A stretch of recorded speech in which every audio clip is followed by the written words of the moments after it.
Welcome to Pioneer Mindset, a place where we challenge our mindset and address the discomfort in both business and life by finding clarity resulting in bold conviction.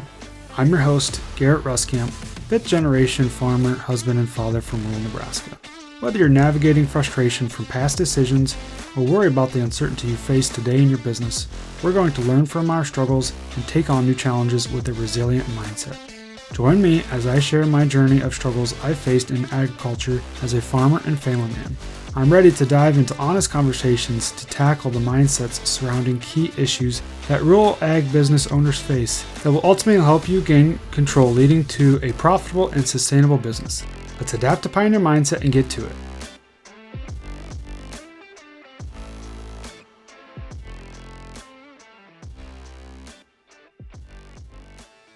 Welcome back, everyone, to this week's episode of Pioneer Mindset. I want to wish you a happy 4th of July. Now, by the time you're hearing this, you're probably thinking, well, man, it's way beyond 4th of July. Yes, it is. But I tell you what, I actually am recording this the morning of July 4th. All right, this is when I actually had the time to maybe sit down before the kids wake up and try to get this podcast recorded. And so we are celebrating here in 2026, 250 years of America. And how awesome is that? Lots of extra probably celebrations going on because of the special birthday for America, if you will. On a side note, before we get into the meats of this episode, I really love 4th of July. It's just one of probably the more nostalgic holidays that we have. And so it's just really a lot of fun. Like even last night, we had a lot of fun hanging out with the boys. We ate supper, went outside, just enjoyed a few fireworks, enjoyed the nice evening. We were able to, like I said, light off a few fireworks. The boys went and chased fireflies. There was a thunderstorm out to the southeast, so kind of watched the fireworks and then the thunderstorm, the lightning, and just to sit down and relax a little bit and just enjoy the evening. You know, we weren't rushing to get kids to bed, and usually they fight us going to bed anyway. So, like, you know what? Let's just enjoy the evening. I love 4th of July. It's like just one of the most fun holidays that we have. And so, happy 4th of July. Well past this by the time you're hearing this. Maybe it's 4th of July 2027. Who knows? But anyways, by the time you are hearing this, though, we are probably getting into end of July, mid to end of July or August timeframe even. And so the summer is rolling by. The year is rolling by. You know, we're over halfway through the year as we get to July, you know, basically almost halfway through the growing season as well for all the farmers out there. And so before we know it, kids are going to be back into school and boom, we're back into the fall and the busyness, right? And so there's really usually, I always say for farmers and parents in general, whatever you want to call yourself, whatever you identify with, is there's never not a busy season. It's just maybe less busy seasons, pockets of being less busy in between the chaos of the go, go, go, right? And so between trying to keep up with kids or crops or cows or some other version of that you have, maybe you got another business that you're trying to focus on. But for most of us, it kind of boils down to those three and maybe some variation of those. And so always something to do, always places to spend our time. So that's what we're going to be talking about today is where to spend our time. You know, as a business owner, most of our time is spent just trying to figure out where our time is best spent. And that really kind of hit me as this last week. There was a day my dad was gone for half a day, and I was trying to figure out what I should spend my time on. We had all these things on my to-do list. So we had to rake the hay, bale the hay. We had to get the combine ready. So we combine wheat. We had to finish building this fence. You know, obviously I had everything I had to do within Pioneer Farmer, you know, check in with clients, maybe record the podcast, maybe do some content, all that stuff. So I literally am going through kind of this process, if you will, in my head of I can do this, but my dad can also do this. For our operation, that's just kind of the dynamic of our operation. Maybe it's you and your spouse. Maybe it's you and your dad. Maybe it's you and your son. Maybe it's you and a couple employees. And so we kind of go through this process of, well, I can do this, but he can't. I can do this, he prefers not to. Or I have time right now to do this and he's off busy doing something else. Or maybe it's crucial, like maybe, you know, putting up hay. I've got to get this raked. We got to get this put up today because chance of rain coming tonight, this, that, or the other thing. And so I just go through all these things in my head, trying to do my best to utilize the time that I have, you know, time being that one of those resources that we can't get back. We talk about the two big resources that we have to manage is time and money. And at the end of the day, time is something that we can't get more of. There's only so many hours in a day. So trying to do our best to figure out how we can utilize that time the most efficiently to make sure that we get the most back out of that. So what I meant there is how we spend all this time trying to figure out how we spend our time. So there was things that, okay, I was like, well, this can wait. This is something dad can do. So I'm not going to do it right now, even though I want, or I should be doing this, or maybe it's, I think it was bailing. So we turned around and I was like, well, I can go bail. Well, he can bail. Okay. So, well, I should probably go work on the combine because he's not going to be the one working on the combine. So we just kind of run through that process of so we can try to figure out where is my time going to be best spent so I can get the most back out of it. And so we always kind of go through this question that pops up in my head is, should I be doing this or that? And so we ask ourselves, well, should I go vacay? Or should I go sit down in the office on a sunny day when I could be doing something else? Or should I be working on the combine today versus tomorrow? Just all these little things. Should I be doing this? We got all these questions that pop up in our head. We never know the true answer. We're just trying to make that decision in the moment and go with it and see how it plays out. And so the whole goal for this episode, as we talk about time, is you don't want to put off the things that are important and are going to actually get you ahead. So that's the whole goal of this is we don't want to keep putting those things off that are important that are going to actually get you ahead. Right? Do what others won't so you can have what others don't. So that's kind of a big phrase there that I will come back to quite frequently and especially right now. And so we're going to get into this here in just a second on maybe talking about some different frameworks here, but kind of going back to that phrase is do what others won't so you can have what others don't. So that phrase, what got me to thinking about this is going back to, okay, this time of year that we're currently in. Just kind of depends on your operation. Maybe it's not this time of year. Maybe it's a different time of year. Maybe it's in the wintertime when you truly are slower and trying to look for things to do. But typically, what I'll see within our own operation and probably a lot of other farming operations out there as well, maybe not necessarily if you have livestock, there's always something to do with livestock, right? But we'll kind of see a little bit of a lull somewhere around the end of July, getting into August, before we get into September and things just really kind of kick off with fall harvest work. And so within that lull, trying to think about, okay, how can we take advantage of that time we've been given when we are just a little less busy? Trying my best not to use the word slow here because there's never truly a slow time when you are a parent, when you are a business owner, when you are a farmer or a rancher or a livestock person. There's never truly a slow time because there's always something to do. There's always chaos that steals our time and energy. And so trying not to use the word slow, but there are periods between maybe certain operations, if you will, where we are maybe just a little bit less busy. Typically the progression that I see for July anyways is, okay, we got maybe first part of July, we got maybe putting up second cutting alfalfa. And then we usually get into wheat harvest. And within those operations, there might be a couple days that are super busy and maybe a couple part days or something like that. And then we get into the next one to where maybe we're getting into spraying fungicide on corn or beans. And then we're getting maybe past that and we're getting into August when we're focusing on third cutting alfalfa again. But in between those periods, where we are maybe less busy, there's opportunities for us to do two things. Maybe it's slow down and rest a little bit. Maybe it's trying to recoup a little bit from the chaos of the busy season that you've just been in. Or maybe it's we continue to push harder and we continue to do the things that others won't so we can have what they don't. That's where this phrase comes from. And that's what I'm trying to get us to focus on in those maybe less busy timeframes, right? And so that way we can spend our time most wisely preparing for the future. Maybe we're catching up on the past, doing the things that are still current and day to day, but then even preparing for the future, looking ahead. How can we do some things that when others are just maybe just trying to rest and relax a little bit?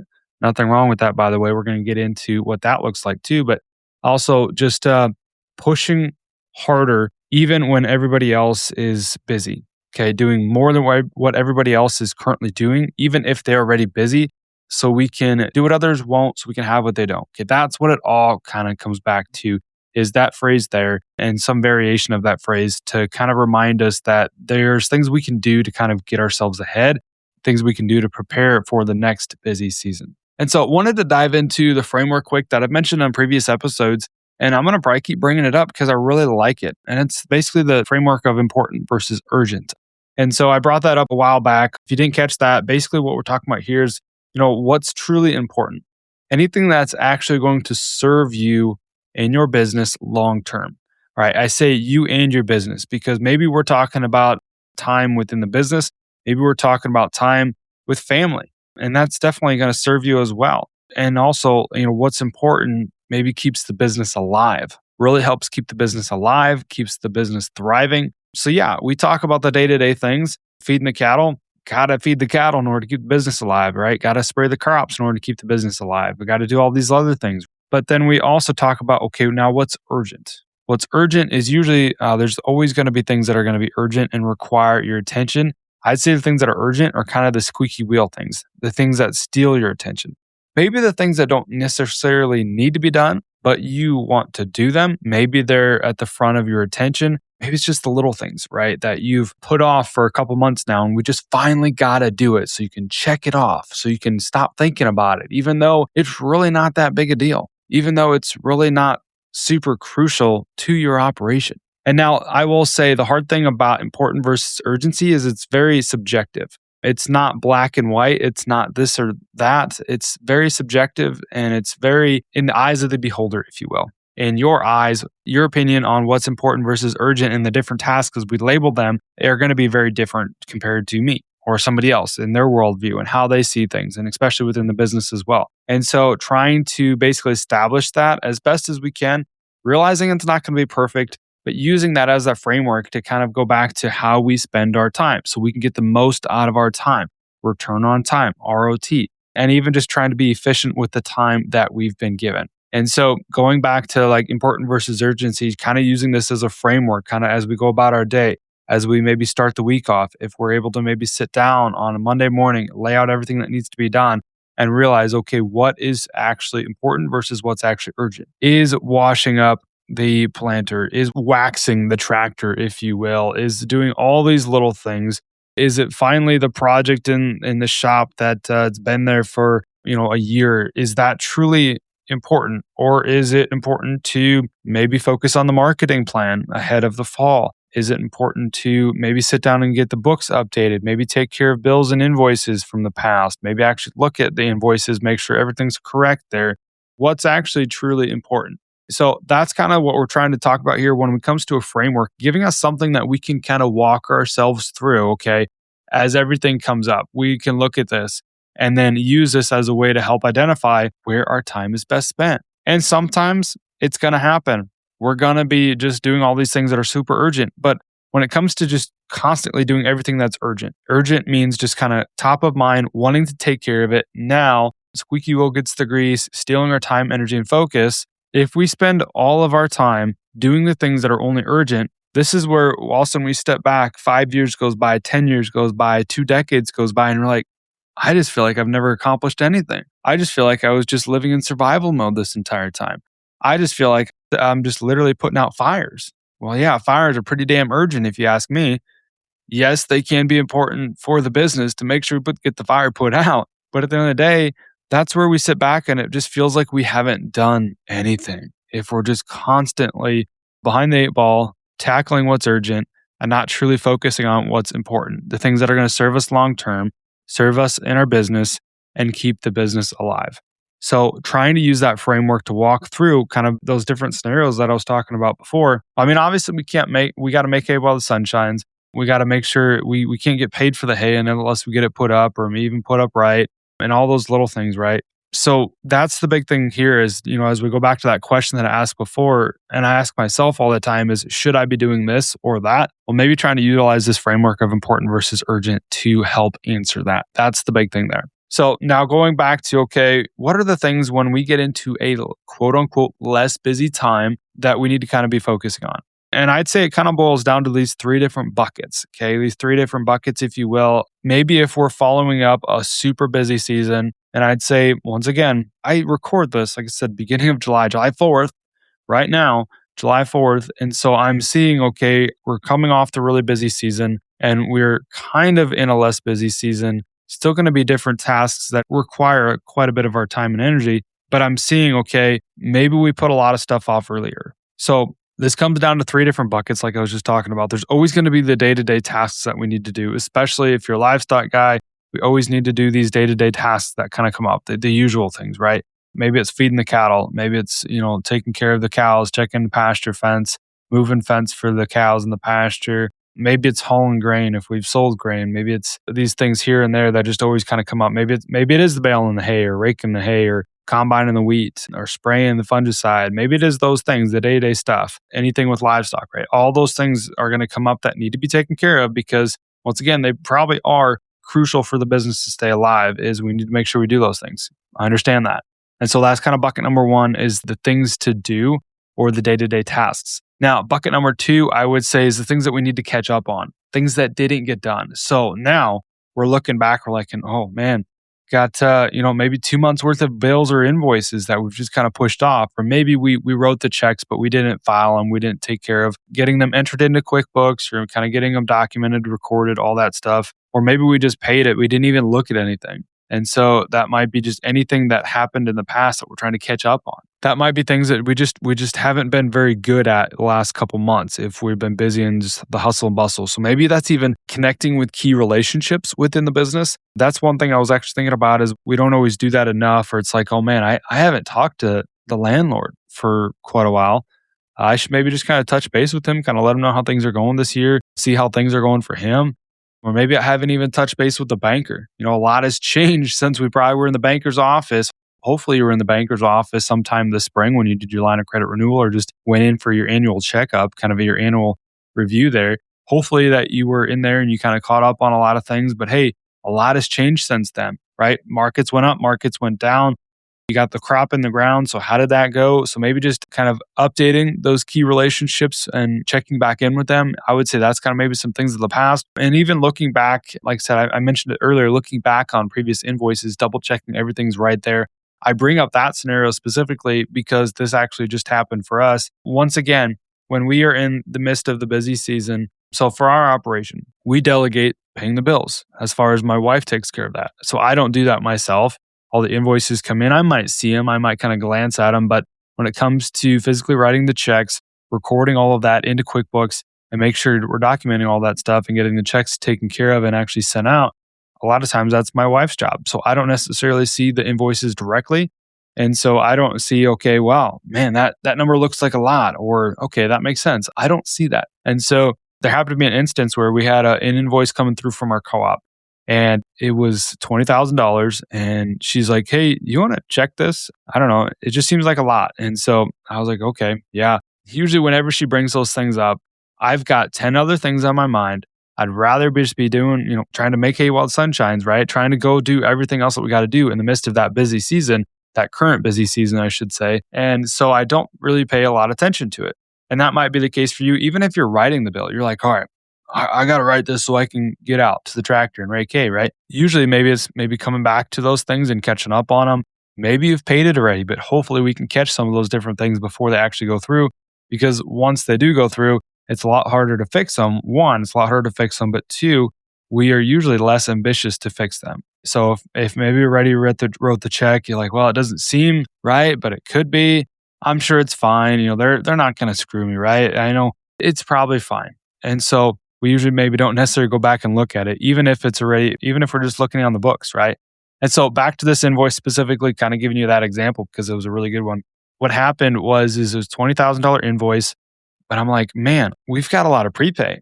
Where's all this coming from? And so I looked into a little bit further, made a couple phone calls back to the co-op, and I'm like, hey, can you explain to me a little bit about where this is all coming from? And sometimes it's a matter of when we look at these invoices, they're not always the most cut and dry. They're not always the most clear. So I'm like, hey, where is all this coming from? And part of it was from a previous balance that was carried forward.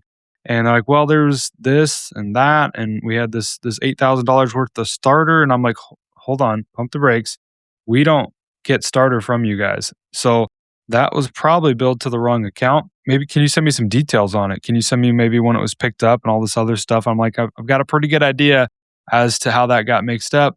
And so they sent me that. I'm like, yeah. And this is where it kind of gets to be when you're just talking with one of the ladies in the office at the co-op, it's kind of my word versus theirs. So I'm like, well, that's not ours, but if we need to kind of check with the other guy and just kind of clear this up a little bit, let's do that.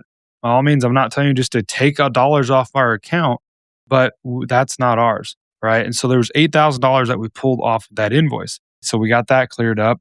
Turns out that was billed to somebody else with basically a similar last name. And so we got that cleared up. So now we dropped that down to like $12,000. I'm like, okay, but we should still have a lot of prepay, right? We should still have a lot left that we prepaid earlier for a lot of this fertilizer, right? And so get to look and I'm like, how much prepay do we have left? Because I know we got some. We should have pretty much prepaid for all of this stuff. It's like, oh yeah, you got $26,000 worth of prepay left. I'm like, good to know. Maybe we should use that prepay for this current invoice. It's like, okay, yeah, we can definitely do that. And I don't know if the products didn't match up or line up or what the deal was. And so they're like, oh yeah, well, we'll just do that. And so that'll clear up this invoice and you're still going to have, $13,000, $14,000 worth left on your prepay. Perfect. All right, great. So we cleared that up literally just because we made some phone calls. We double checked. We looked back. We didn't just rush it through. And so that was kind of an important thing there, as we look back. That literally saved us $20,000 because, if we would have just wrote the check, that would have been poof gone.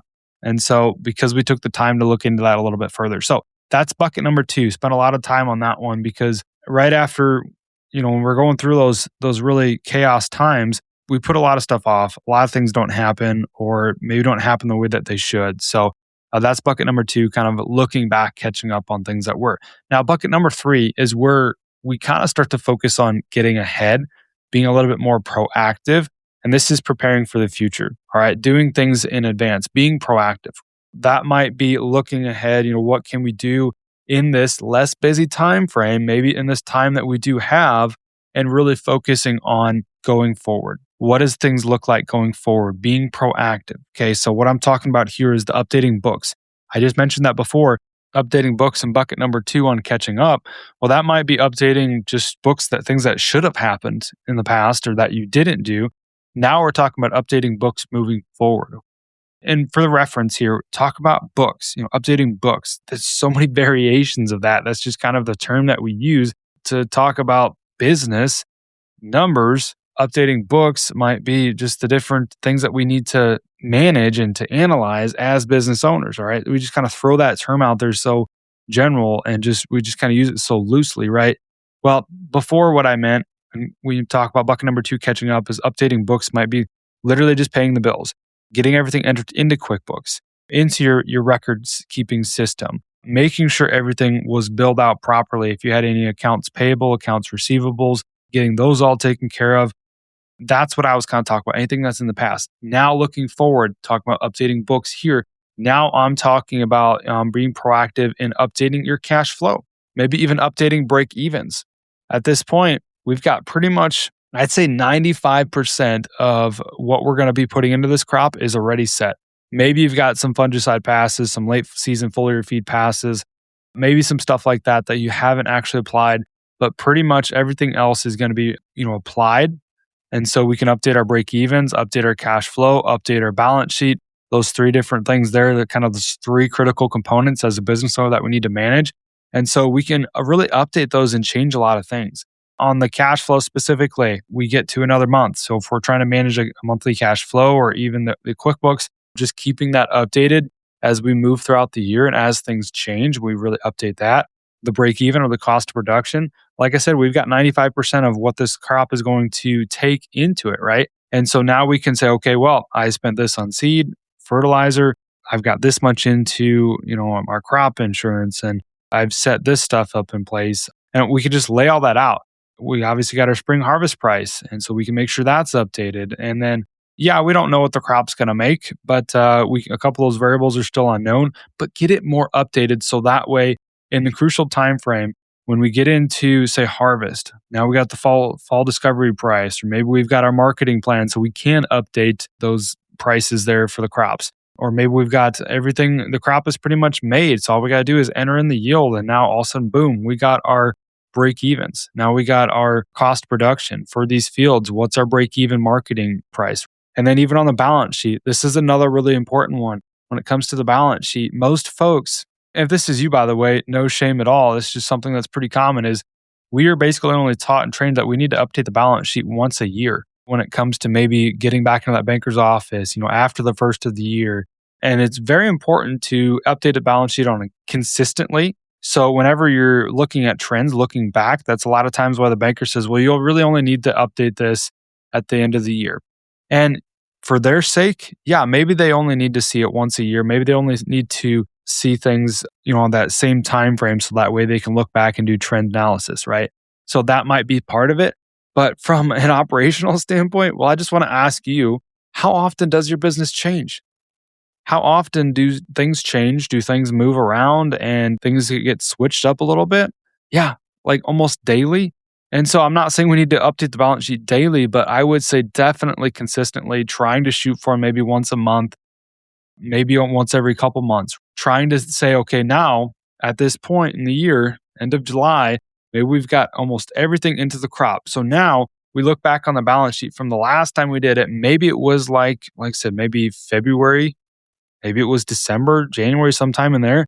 How much has changed? Well, we've prepaid. All those prepaids that we had back in December are now applied to the crops. So now we can put that into investment in crops.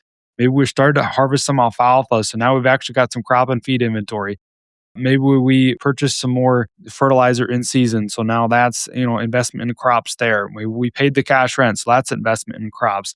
Maybe we paid down another land payment. So that changes from our liabilities and our assets there, right? And so maybe when we have updated asset values, maybe we bought a new piece of equipment, this, that, or the other thing. I could go on and on, but all I'm trying to get at here is our balance sheet changes. All right. So now we're just trying to do our best to kind of update that in the midst of this less busy season. And so we're trying to look ahead. Looking ahead to next year already would be kind of the next one here. Maybe at this point, typically when I get into August, that's actually when I start to look into next year's crop and trying to put together projections for next year and trying to see, okay, what do my projections, what does my enterprise analysis, my cost of production, whatever you want to call that tool, as you're looking into your break evens for next year, what does that look like? Okay. And so from that point, because I'm building that out ahead of time, that allows us to maybe make some decisions in the fall, maybe in the midst of the chaos when, okay, you get that call and you're like, well, nitrogen's dropped. Maybe we should look at booking something. And you're like, okay, but in the back of my mind, I don't know how that really truly affects my operation. So you stall. So you've got this moment of, well, do I make this decision based off of emotion or fear or off of certainty or off of, oh, I know all my numbers. I know that's a pretty good price. I know that's going to be something that we can actually make work. So, okay, let's go ahead and do it. This is what we're trying to get to here is what I'm talking about here is about being proactive, having all this stuff kind of built out. So that way we get into the next chaos and busy season, which is going to come. There's always going to be a next busy season that's going to steal all of your time and energy. The farm will steal every minute you have and every dollar you own. So within the next busy season, let's have all of this stuff laid out so we're not just reacting in the midst of that moment and that chaos. Maybe you're run down, maybe you're tired, maybe you just broke, the combine just broke down, right? And so let's do our best to kind of be proactive, to have some of these things in place and to build out those projections, to look at everything ahead of time and see what we need to do so we can tackle that next busy season as best as we can. So a couple other things here on this third bucket real quick. Maybe a couple things that we could also do is, like I said, building out those projections for next year, updating the marketing plan. But then furthermore, that's a lot of that's on the business side. I do want to also focus on the equipment side, maybe in the day-to-day operations, a good time of year to maybe really be focusing ahead. Okay, what equipment am I going to be needing coming up? Is it ready to go? Is it field ready? Do I think it's field ready, but I didn't actually look at it? Side comment there, we were just getting ready to go combine wheat, pulled the bean header out or the draper head. And so typically it ran fine when we parked it, should be fine to hook up, check it over once we get it hooked up. But typically, I'll admit it, within our own operation, because we're spending our time elsewhere, we don't always do the best about pre-season checks. So in this case, it happened to be we lucked out because we had a rain shower come through. Otherwise, I would have hooked up the header and I probably just would have went. But it turns out we actually had a bearing out, and I only found it because I was greasing the head while I was trying to kind of do some things ahead of time. And I found that we had a bearing out. And so that's one of those things to where if we can maybe be a little bit more proactive on versus just checking it over when you need it, let's check it over ahead of time. So that way, if we do have to take care of something, we're not pressed for time and we can actually get it done ahead of time. And so that kind of comes back down to this last phrase here before we keep moving. A smooth running busy season isn't the result of good luck. It comes from preparing for what's to come. I was thinking about that because sometimes I feel like we look at maybe other people's operations and we looked as other people's, or maybe things go really smooth, right? And they look like they're going smooth anyways. And we're like, man, that must be nice. Well, maybe we don't see everything that they did in the off season to really prepare for where they're at now. And so when it comes to the equipment side of things or the business side of things, what can we do to prepare for the next busy season? And I'm going to touch on that just a little bit more here in a second, but I want to go back to these three buckets that we talked about. All right, the day to day, the catching up, and the preparing ahead. So I want to ask you, how do you feel as you accomplish each one of these? So going back to the day to day, how do you feel when you've got all these day to day tasks that you go and you accomplish? Maybe it's raking the hay, maybe it's feeding the cattle, checking the water for the cows in the pasture, all those day to day things that need to be taken care of, by the way, they are important.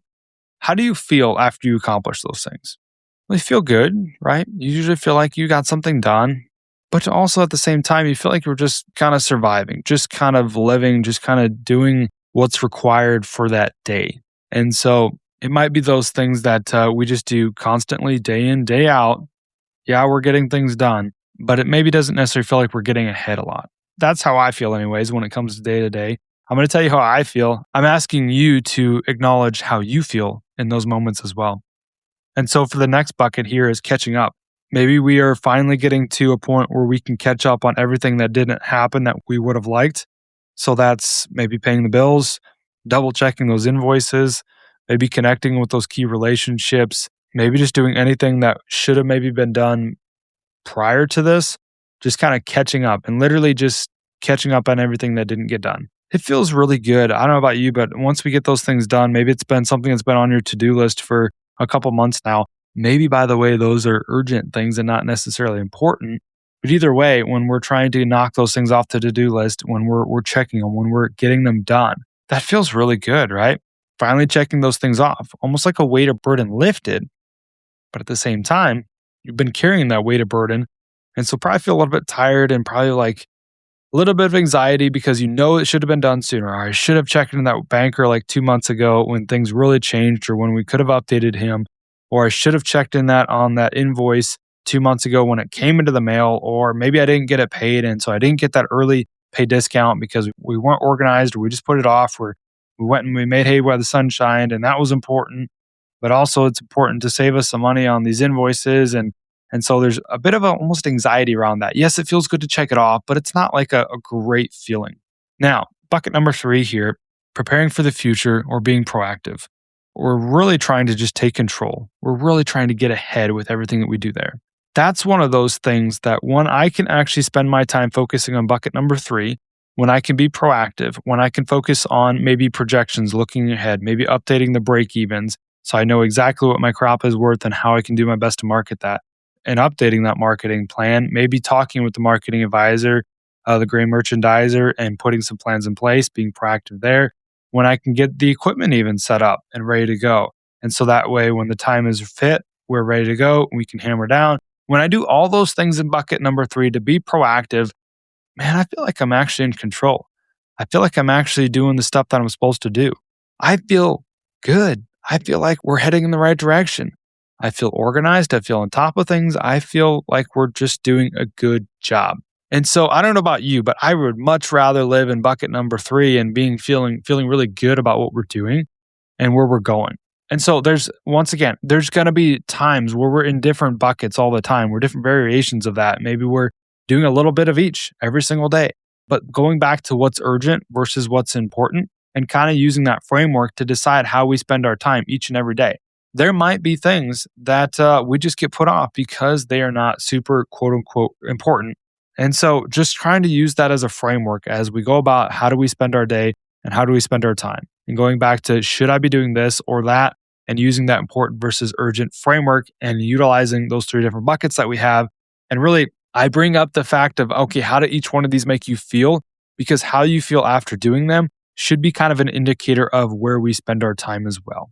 As we kind of get to wrapping this things up a little bit, I want to say there's kind of 2 things here. I mentioned this before. When things get quote unquote less busy, there's 2 sides to think about.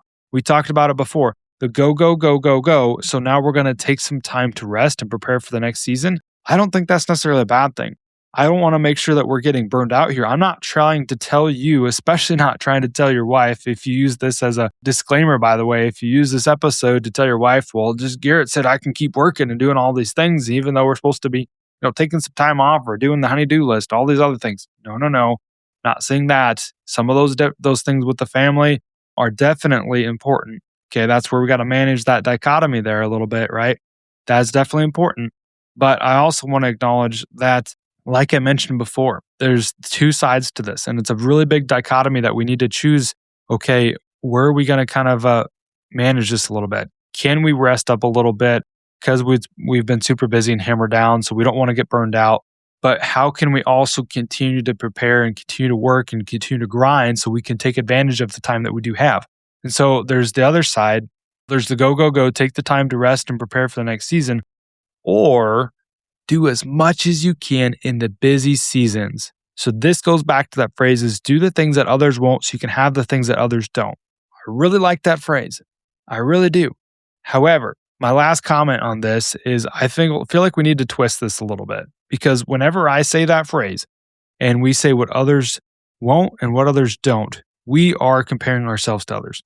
As you say that phrase, we're naturally comparing ourselves to others. Truthfully, I don't think that serves us in the long run, because we're always comparing ourselves to others, because we feel like we're maybe not getting enough done, because we feel like we're not making enough progress, and because we're beating ourselves up because we're constantly stuck in bucket number 1 day to day, or maybe bucket 2, catching up on things that should have been done, but never in bucket 3. Or maybe others are just doing more. So I don't love that phrase. I like it, but I don't love it because it's basically always comparing ourselves to others. And as we compare ourselves to others, comparison is the thief of peace and joy. So let's do our best to maybe not do that, because that truthfully is not going to serve us in the long run. Here's my twist that I think will serve us a little bit better. Do what the current season doesn't demand so you can handle what the next season will. Do what the current season doesn't demand so you can handle what the next season will. And that just goes back to making sure that we can prepare for what's coming. So that way we can do our best to accomplish those things as they come our way. So as we get to rounding this out, closing this off, want to make sure that we're always remembering that framework of important versus urgent and identifying those things for us and doing our best just to make sure that we're accomplishing things that are important and not just urgent. And then being able to basically align that into our long-term goals and not just the short-term pleasure and the short-term gain. And so that's kind of another one there, that what's important is usually always going to align with your long-term goals. What's urgent is always going to be taking care of the short-term gains or the short-term pleasures. And then the last couple things here is make sure we do the hard things first. Do the hard things first, because it's going to be a lot easier once those are knocked out of the way. We're going to accomplish a lot more things if we can do the hard things first. And you'll find, by the way, usually those things that are important are sometimes kind of hard. And that's usually why we don't do them. That's usually why we put them off. That's usually why we live in bucket number 1, the day-to-day, because, well, that stuff's more familiar and that stuff's short-term pleasure, getting that short-term result right here and now. And so let's do that one versus the hard things that are maybe probably the most important. The other thing here is kind of last comment is, what can you do in your current season that will help you prepare and enjoy what's to come? I want to throw that last one in there because we don't talk about it enough. Is we talk about the grind, we talk about doing the hard things, we talk about spending our time on important things versus urgent. We've talked about a lot in this episode, time, all these other things. But it's also about what can we do in the current season that will help you prepare and enjoy for what's to come. All right, folks, I'm going to go enjoy a 4th of July. Kids are probably up by now. And so I hope that this episode was valuable for you.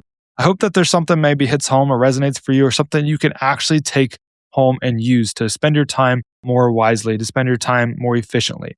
If there's something that really hit home or something that you'd like to talk a little bit further on, if there's something that you're like, man, that was a good framework, or you really identified with, or something else that you want to just kind of chat about, by all means, hit me up. Would love to have that conversation. But for now, that's all I got. We'll catch you guys next time. Thanks for tagging along with me today as we sharpened our mindsets. If you've gained insight from today's episode, be sure to take a screenshot to share or send this episode to somebody who might also find value in it. For more, follow me on Instagram at Garrett Ruskamp or on Facebook, and join me next time for more Conviction Through Clarity.